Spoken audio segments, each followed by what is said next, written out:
اگر یہ بلب ہم ڈیم پہ جا کے اس بجلی سے جہاں وہ سے نکل رہی ہے لگا دیں تو کیا یہ بلب جلے گا؟ نہیں، یہ بلب جل نہیں جائے گا. جلے گا نہیں، یہ جل نہیں جائے گا.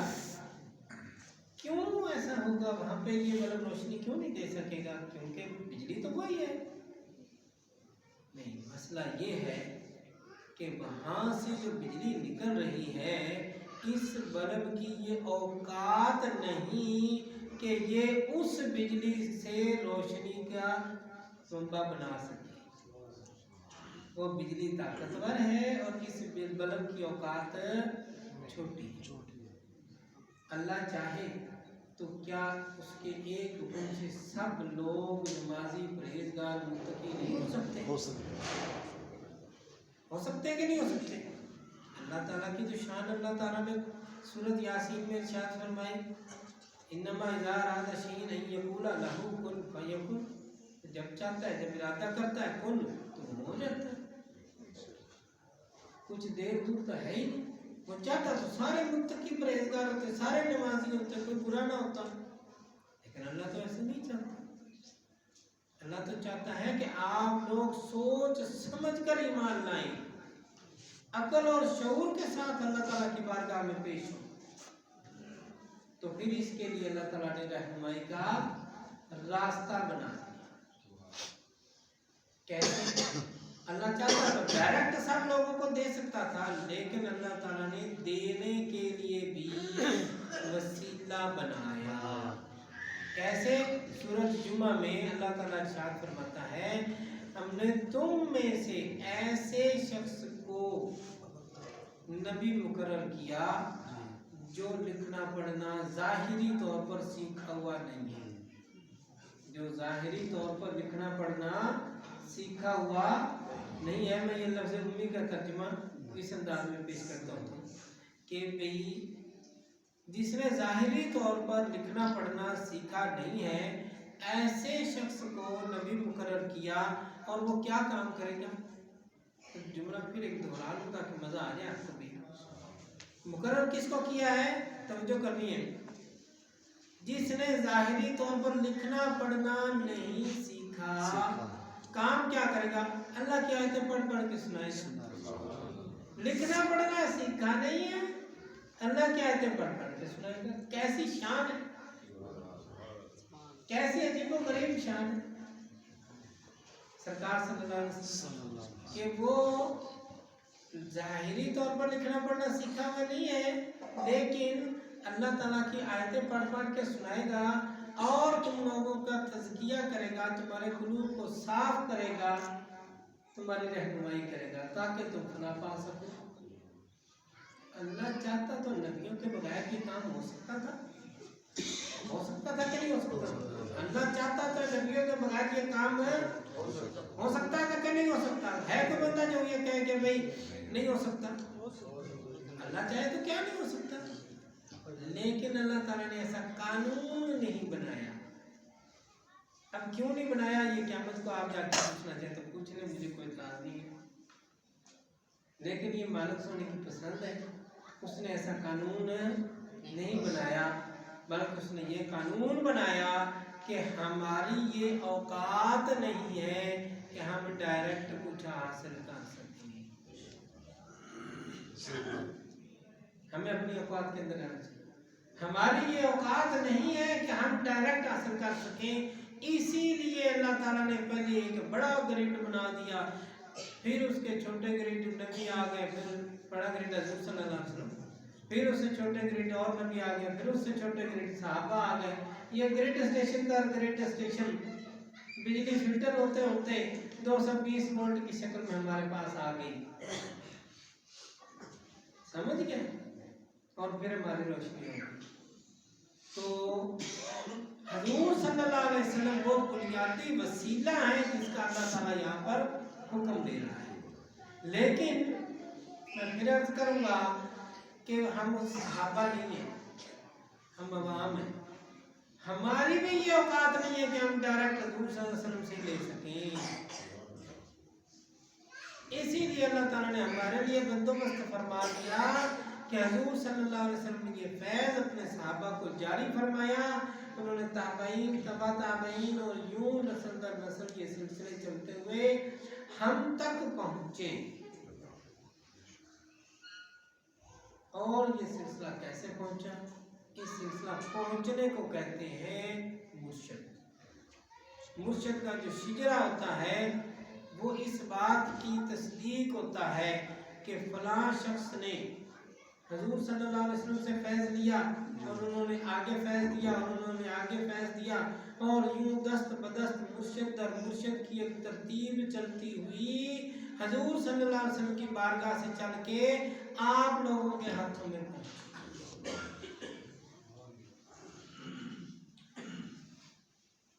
اب میں ایک بات اور کہنا چاہوں گا جو کہ بڑی المیہ بن چکا ہے اس وقت، سابقہ چند صدیوں سے یہ المیہ پھیل چکا ہے۔ غوث علی شاہ صاحب گزرے بزرگ قلندر پانی پتی، آپ فرماتے ہیں دنیا دار بندے کے 5 کمی ہوتے ہیں۔ دنیا دار بندے کے 5 کمی سمجھتے ہیں نا، کام کرنے والا سارا سال کام کرتے رہو، سال میں اگر کوئی ایمرجنسی ضرورت پیش آئے تو جن کے ساتھ کمیانہ طے ہے وہاں سے کچھ پیسے لے لو، نہیں تو شادی بیاہ کا حساب لے لو، اس کے بعد جناب سال میں جب بھی گندم آئے گی، چاول آئیں گے، جو بھی فصل آئے گی اس میں حصہ لے لو، کام کرتے رہو۔ تو 5 کمی دنیا داروں نے رکھے ہوئے ہیں، دھوبی، نائی، جمع دار، سکا سمجھتے ہیں وہ جو پانی بنانے والا ماشکی جس کو بولتے تھے، اور 5واں کمی دنیا دار لوگوں نے پیر کو رکھا۔ حقیقت یہی ہے۔ میں تو 14 سال 15 سال سے الحمدللہ ابا جی کے حکم پہ پورا پاکستان گھوم رہا ہوں، باہر ملکوں میں بھی خدمت دے چکا ہوں الحمدللہ۔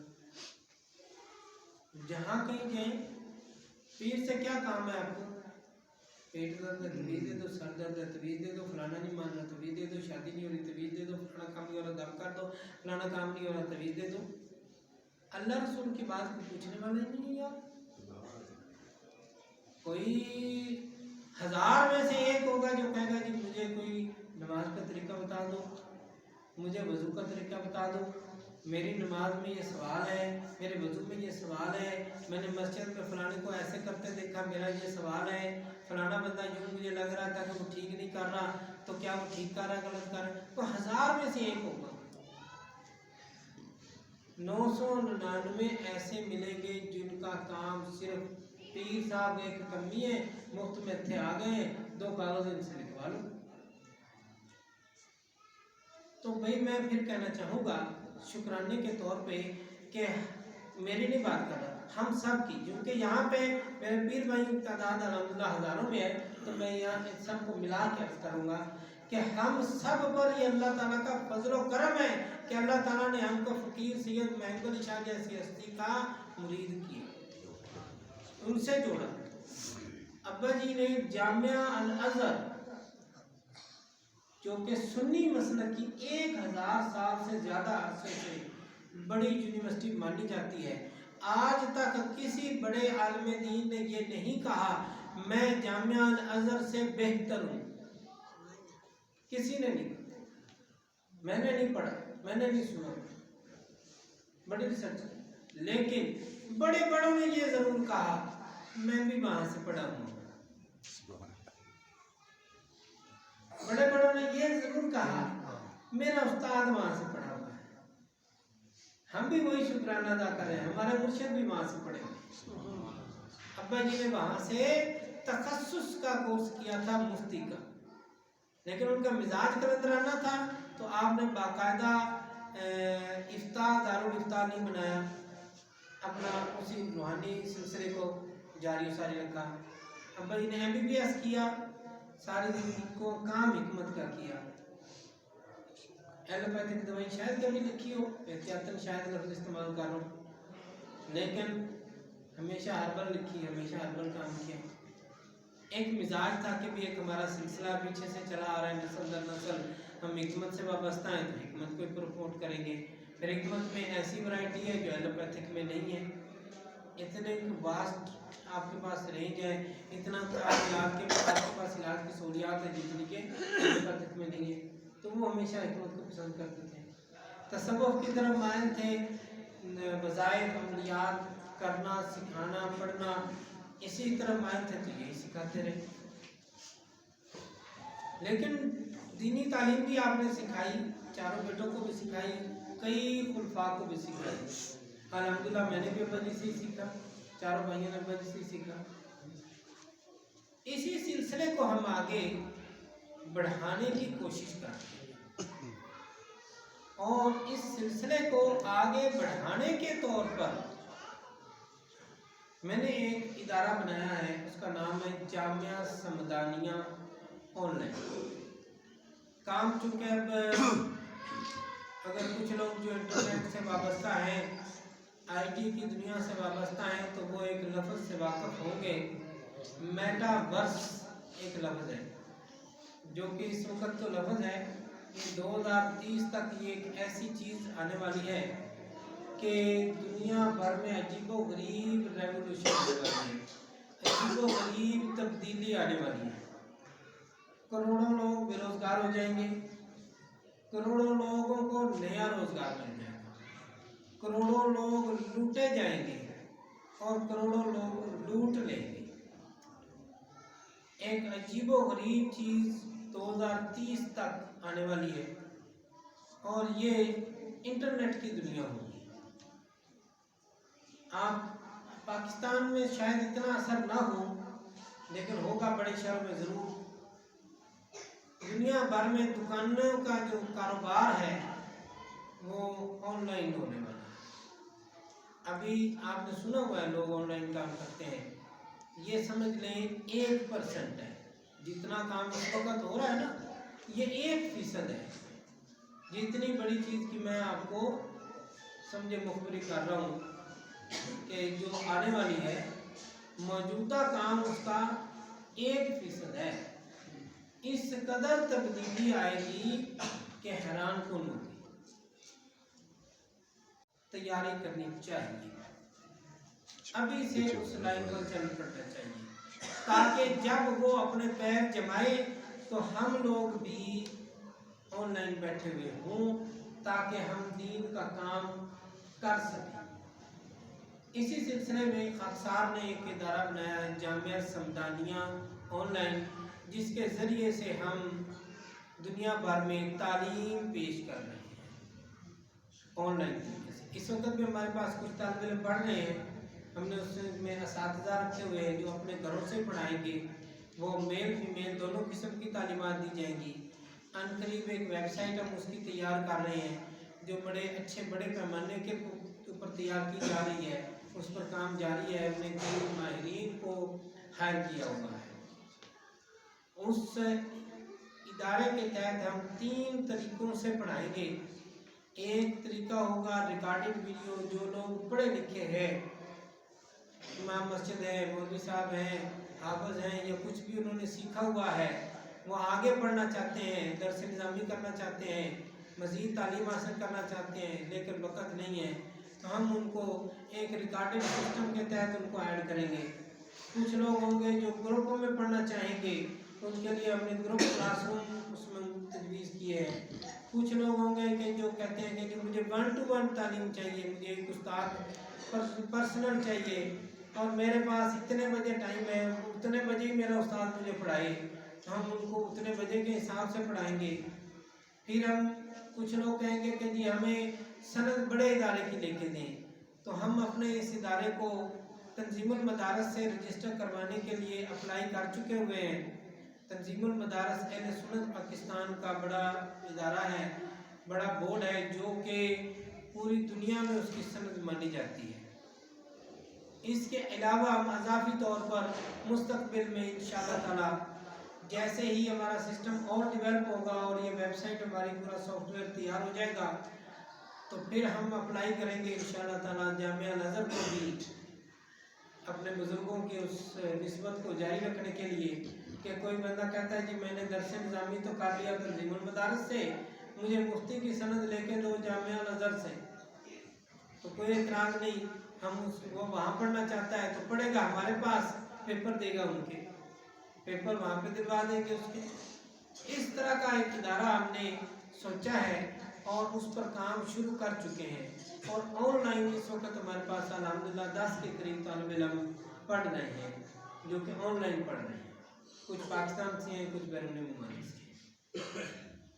اسی سوچ اور خیال کو آگے بڑھانے کی نیت سے پچھلی دفعہ جب ہم آیا تھا، میں پچھلے مہینے، تو جاوید صاحب سے بھی گفتگو ہوئی، اور جاوید صاحب کو میں نے یہ تجویز دی کہ اس مسجد میں بھی کچھ ایسا سلسلہ شروع کیا جائے کہ جو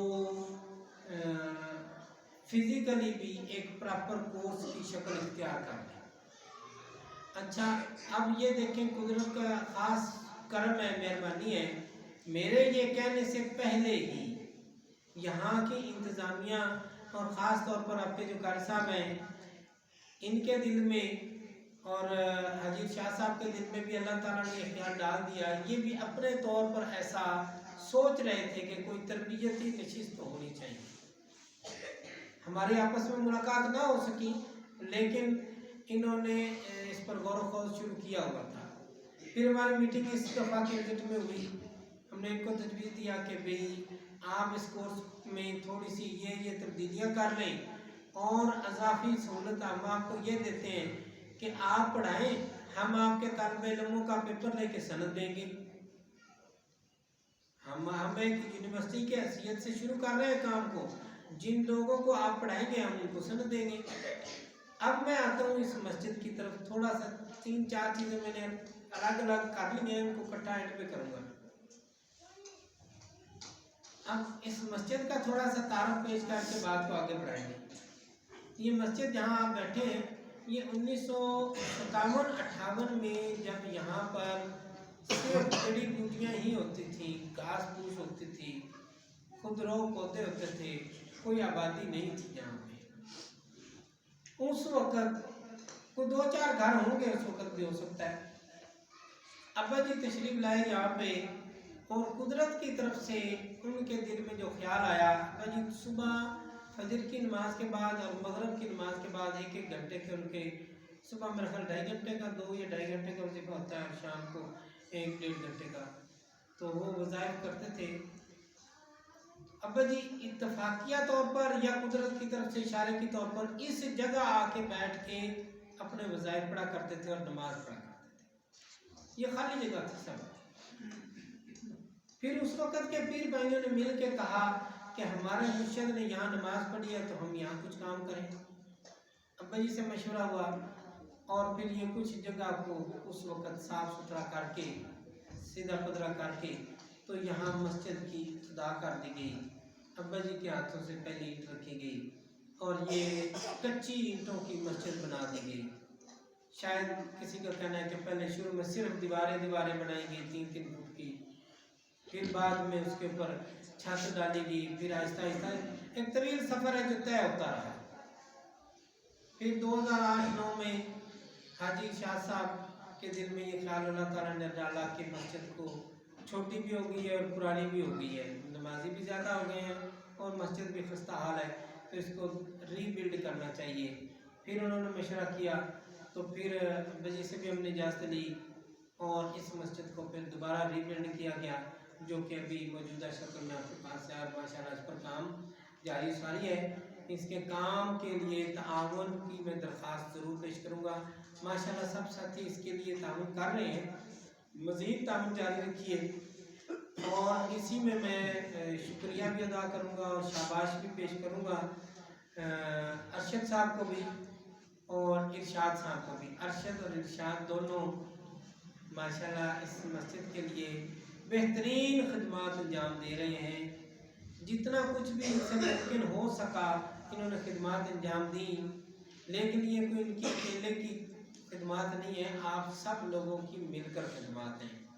کچھ تھوڑا بہت چونگا ہمارا بھی ہوگا کہ ہم بھی لوگوں کو تبلیغ پیش کرتے رہتے ہیں، لیکن جس موضوع کو میں نے چھیڑا ہے واپس اسی پر آتے ہیں کہ یہ اگر ہم پیر بھائی اگر اس کو دیکھیں، پیر بھائیوں کی بات ہو رہی ہے خاص طور پر، تو یہ ہمارے سلسلے کی پہلی مسجد ہے، پاکستان میں ہمارے سلسلے کی پہلی مسجد ہے جو باقاعدہ ریگولر جاری ہے۔ بھائی نے 6-7 مساجد بنائی، اس کے بعد اور بھی مساجد بنائی، وہاں بھی سلسلے کا کام جاری ہے الحمدللہ۔ لیکن کچھ لوگوں کے خیال میں ہے شاید یہ گلی محلے کی کوئی مسجد ہے۔ ایسی اگر کسی کی سوچ ہے تو اس سوچ کو بدل لینا مناسب ہوگا کہ یہ گلی محلے کی عام مسجد نہیں ہے، یہ سلسلہ محبوبیہ کا مرکز ہے، سلسلہ محبوبیہ کی مسجد ہے۔ یہاں پر سلسلہ محبوبیہ کے لوگ خدمات انجام دیتے ہیں اور یہاں سے سلسلہ محبوبیہ کا فیض جاری و ساری رہتا ہے۔ سال ہر سال تک اس جگہ پر بجل خود بھی وقت گزارا، 2 سال کے قریب ابا جی شورکوٹ میں بھی رہے ماضی میں، یہاں نماز بھی پڑھاتے رہے، یہاں قرآن بھی پڑھاتے رہے، یہاں بہت کچھ سکھاتے رہے، یہاں محفل خود بھی کرواتے رہے، پھر سالانہ ماہانہ محفلیں ہوتی رہی۔ پھر صاحب ابا جی کی عمر زیادہ ہونے سے اور سفر کم کر دینے کی وجہ سے صاحب بھائی یہاں آتے رہے، 12-14 سال تک صاحب بھائی نے بھی یہاں پہ ڈیوٹی پیش کی۔ 2009 سے خاکسار کی ڈیوٹی لگی تو خاکسار بھی قریب ہر مہینے یہاں آتا ہے۔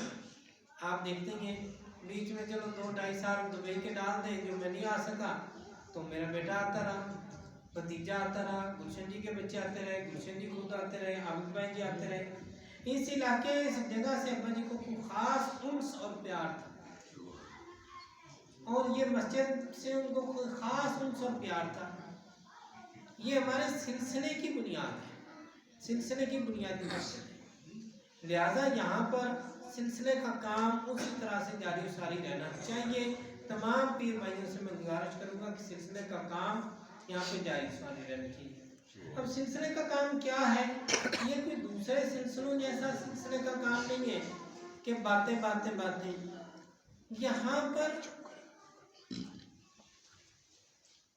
یہاں پر کچھ خاص کام ہے،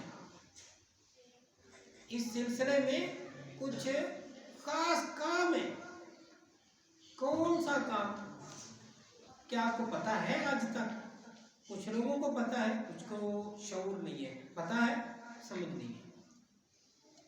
وہ کام جس سے ہم نے آج کی گفتگو شروع کی، فَاذْكُرُونِی أَذْكُرْکُم، ہمارے سلسلے میں سب سے زیادہ اسی چیز پر توجہ دی جاتی ہے کہ لوگوں کو اللہ تعالیٰ کے ذکر پر لگانا ہے۔ نعرے مارنا ہمارے سلسلے کا کام نہیں ہے، ڈھول بجانا ہمارے سلسلے کا کام نہیں ہے، قوالی سلسلے کا ایک جز نہیں ہے۔ ہمارے سلسلے کا جز کیا ہے؟ ہمارے سلسلے کا جز کیا ہے؟ ذکر کرنا۔ دوبارہ بولو، ذرا آواز سے بولو پیر بھائیو، بولو، ذکر کرنا، ذکر کروانا، ذکر پہ لگانا، یہ ہے ہمارا سلسلہ، اللہ کے ذکر پر لوگوں کو لگانا۔ آپ نے دیکھا کتنے سالوں سے آ رہے ہیں، کوئی ایکسٹرا کام ہے؟ ہاں جب بھی آتے ہیں یہی کام ہے، ختم لگاؤ گے، ختم کرو، ختم کرو، ختم کرو۔ اچھا یہ ختم وہ والا ختم نہیں ہے، ایک مولوی صاحب شریف فرما ہوئے قرآن کریم کی چند آیات سنائی اور کام ختم نہیں۔ ختم لفظ جو ہے نا، یہ اس کا مطلب ہے مہر، سٹیمپ۔ ختم جو ہے نا عربی زبان کا لفظ ہے، اس کا مطلب ہے سٹیمپ۔ اسی لیے حضور پاک صلی اللہ علیہ وسلم کو کہا جاتا ہے نبیوں کی مہر، نبیوں کی سٹیمپ۔ اور سٹیمپ کہاں لگتی ہے؟ جہاں بات ختم ہو جاتی ہے۔ اور سٹیمپ کیا ہوتی ہے؟ نشانی ہوتی ہے، ٹھیک ہے؟ جہاں نبی ختم ہو گئے وہاں سٹیمپ آ گئی، خاتم النبیین صلی اللہ تعالیٰ علیہ وآلہ وسلم تشریف لے۔ جہاں پر سلسلے کا کام ہوا تو ختم بطور نشانی ہے کہ بھائی یہ ذکر کرنے والے، ذکر پر لگانے والے لوگ آئے بیٹھے ہیں یہاں۔ اسی لیے روزانہ یہاں ختم قادیان شریف ہوتا ہے، یہ پورا ایک محل ذکر ہے آپ سب سے درخواست ہے جو بھی علاقے کے لوگ ہیں یہاں پر روزانہ کی محفل ختم خواجگان میں ضرور تشریف لایا کریں. ماشاءاللہ علامہ صاحب جو ابھی نئے تشریف لائے ہیں ہمارے ساتھ منسلک ہوئے ہیں یہ بھی مسجد میں اکثر ہوتے ہیں ختم خواجگان میں. میں ان سے درخواست کروں گا کہ یہ ختم خواجگان میں ریگولر ہوں اور لوگوں کو ختم خواجگان پڑھنے میں جو غلطیاں ہوں ان کو ٹھیک کریں.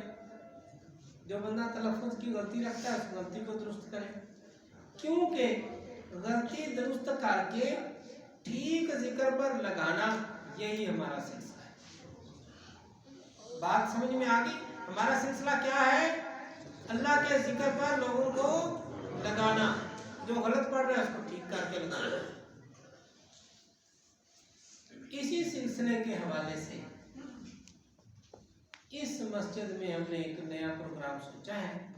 ان قریب یہاں پر امید ہے 1-2 ہفتوں کے اندر شاید دسمبر کے اندر ہی یا شاید اگلے سال یعنی جنوری کے اندر اس کا باقاعدہ طور پر آغاز کر دیا جائے گا.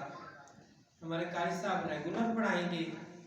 کچھ علماء کرام علاقے کے اور خاکسار بھی اور آستانہ عالیہ سے بھی جو لوگ تشریف لائیں گے وہ بھی وقتاً فوقتاً اس لیکچر کا حصہ بنیں گے.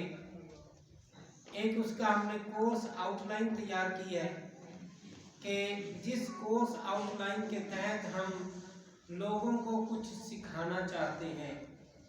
کیا؟ اللہ کا ذکر کیسے کرنا ہے, اللہ کے ذکر پر لگانا چاہتے ہیں. وضو کیا ہے؟ اللہ کے ذکر کرنے کا ذریعہ ہے, اجازت ہے.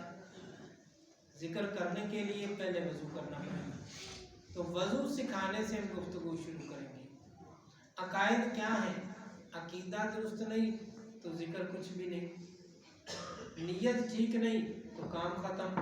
انما الاعمال بالنیات آقا صلی اللہ تعالیٰ علیہ وآلہ وسلم کا ارشاد گرامی ہے. الغرض ایک مکمل یہ ترتیب بنائی گئی ہے جس کا دورانیہ اندازاً 6 ماہ فی الحال مشاورت سے طے پا رہا ہے. مزید ابھی اس کے اوپر گفتگو جاری ہے, ٹھیک ہے, جس میں حسن شاہ صاحب بھی شامل ہیں ہمارے ساتھ اور دیگر علماء کرام آپ کے علاقے کے شامل ہیں ہمارے ساتھ جو کہ وقتاً فوقتاً ہماری اس کلاس میں جلوہ فرما ہوں گے اور سکھائیں گے. تو میں سب ساتھیوں کو دعوت عام دوں گا کہ وہ قاری صاحب کے پاس اپنے نام درج کروائیں کہ ہاں جی ہم بھی یہ کورس کرنا چاہتے ہیں. اس کورس کے لیے عمر کی جو لمٹ ہے وہ کم از کم لمٹ میٹرک ہے. بندہ میٹرک میں پڑھتا ہو تاکہ اس کے اندر کچھ عقل و شعور ہو اور وہ بات کو سمجھ سکتا ہو. کم از کم 13, 14, 15 سال کا لڑکا اس میں شامل ہو سکتا ہے. اپر لمٹ کوئی نہیں ہے.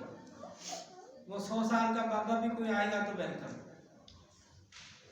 منیمم جو ہے نا وہ میٹرک تک کا طالب علم ہو, 9ویں 10ویں کا طالب علم ہو, عقل شعور رکھتا ہو, اس کو بات کی سمجھ ہو, وہ کم از کم. ٹائم کا اعلان بعد میں کیا جائے گا, ابھی اس کے اوپر تھوڑی سی مشاورت جاری ہے, وہ ہونے کے بعد ٹھیک ہے. جو لوگ یہ 6 ماہ کا کورس مکمل کریں گے اور پھر خواہش رکھیں گے کہ ہم کو اس کی کوئی سند بھی ملے, ان کو ہماری جامعہ سمدانیہ کا پیپر بھی دینا پڑے گا.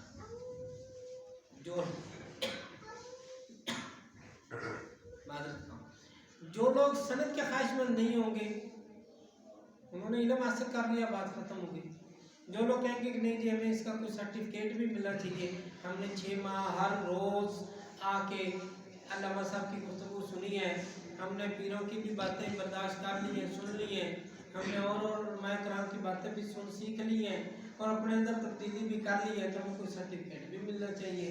تو ان کو سند سے پہلے چھوٹا سا آسان سا امتحان ہوگا, کوئی بہت بڑا امتحان سے لفظ سے نہیں کرنا, مختصر سا امتحان ہوگا کہ ہاں واقعی انہوں نے کچھ سیکھا بھی ہوا ہے, ٹھیک ہے. تو پھر ان کو ہم انشاءاللہ تعالیٰ جامعہ سمدانیہ کی سند بھی جاری کریں گے. فیس اس کی ہوگی یا نہیں ہوگی اس پر ابھی گفتگو جاری ہے, یہ بھی اعلان یہ بعد میں آپ کو کر دیں گے. لیکن کوشش کریں کہ جتنے ساتھی بھی اس میں شامل ہو سکیں. زیادہ لمبی کلاس نہیں ہوگی,